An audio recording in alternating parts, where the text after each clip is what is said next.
ఒక చిన్న గ్రామం పక్కన ఒక నదీ తీరంలో ఒకప్పుడు రాము అనే యువకుడు ఉండేవాడు. అతనికి తండ్రి ఒక చిన్న నౌకతో మత్స్యకారుడిగా జీవితం సాగించేవాడు. చిన్నప్పటి నుండే రాము కూడా నౌకపై నదిలో వెళ్ళి చేపలు పట్టడం నేర్చుకున్నాడు.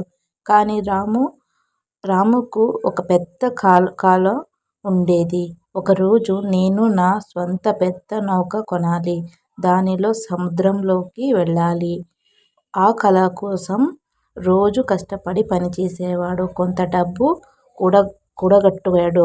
తండ్రి మృతి అనంతరం తన కల నిజం చేసేందుకు సిద్ధమయ్యాడు. అప్పుడే ఊహించని విధంగా ఒక బలమైన తుఫాన్ వచ్చి అతని నౌకను పూర్తిగా ధ్వంసం చేసింది. ఆ నౌక ఒక్కటే అతని సంపాదన మార్గం, ఆస్తి, ఆశ అన్నిటినీ.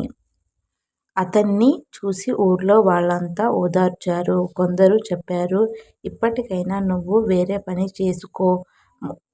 మత్స్యకారుల జీవితమే ఇలా ఉంటుంది. నీ కలలు పెద్దవి కావు. కానీ రాము ఒక మాట అన్నాడు. నౌక పోయింది, ధైర్యం మాత్రం లేదు. అది ఉంటే మరో నౌక కొనగలను, ఇంకోసారి ప్రయత్నించగలను. అతను మళ్ళీ చిన్న పనులు చేశాడు. కొన్నేళ్లపాటు మితవ్యంగా జీవించాడు. దీర్ఘకాలం తరువాత ఒక పెద్ద నౌక కొనగలిగాడు. ఈసారి ఆయన తుఫాన్లు కూడా తట్టుకునేలా బలమైన నౌక తీసుకెళ్ళాడు.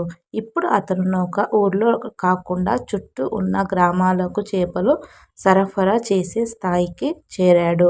తన కల నిజం చేశాడు.